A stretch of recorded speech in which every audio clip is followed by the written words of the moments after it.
Gretch, here's a question for you. Who's afraid of fracking? Hollywood seems to have a bad case of frackophobia, and one of the latest examples is Matt Damon's movie Promised Land in theaters right now. My farm is gone. The land just turned brown and it died.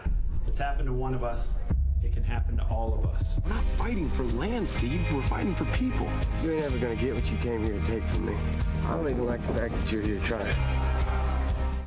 For all the hype and fracking fears being spread about by celebrities in Hollywood and environmentalists in some cases, is there really any proof that fracking's bad, considering also the upside of what it has been doing and the potential it could do with our economy? That is the subject of today's column by Deroy Murdock, and he is right here right now. You can get it right at the New York Post and FoxNews.com.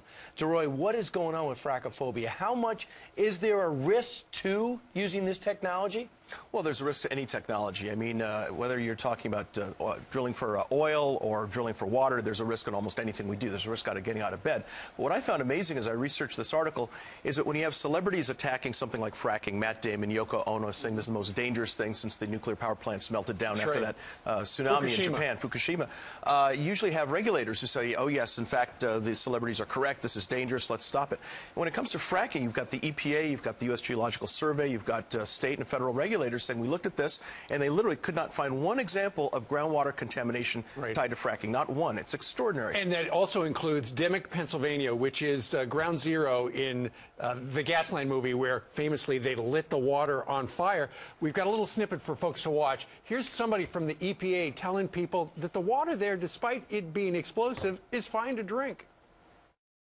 This is bull crap, man. I'm sick and tired of this. What happened to you people?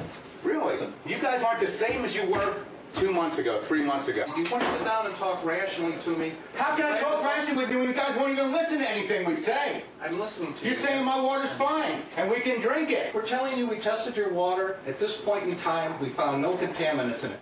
These people are mad that their water is okay. You would think these people would say, this is great news, thanks for relieving our fears. I think you've actually got these people are suing. They see this as a gravy train. All of a sudden, the EPA came in, and they said EPA has determined that there are not levels of contaminants present that would require additional action by the agency. And rather than being happy and relieved, these people are upset because they see their lawsuits potentially falling apart. And meanwhile, here in New York State, apparently the state commissioned a study to find out whether or not fracking was safe. They've been sitting on it for over a year, and Governor Cuomo won't release it because it says it's safe. The reports, preliminary report says that they believe that there is no significant impact coming from high value fracturing. And Governor Rendell of Pennsylvania, where a lot of this goes on, Democrat, former head of the Democratic National Committee, said that New York would be crazy not to lift the moratorium against fracking. And all those people are suffering so much in upstate New York. It's been a perpetual depression. This could reverse everything. Completely. And a bunch of celebrities think they know more. You want to talk about job creation. If we allow fracking in New York State and elsewhere, it would be great for jobs, great for having domestic energy rather than energy coming out of places like Algeria with all the chaos we saw just this last weekend. No kidding. All right, Deroy Murdock, thank you very much for joining us. Thank you. And get his column in the New York Post.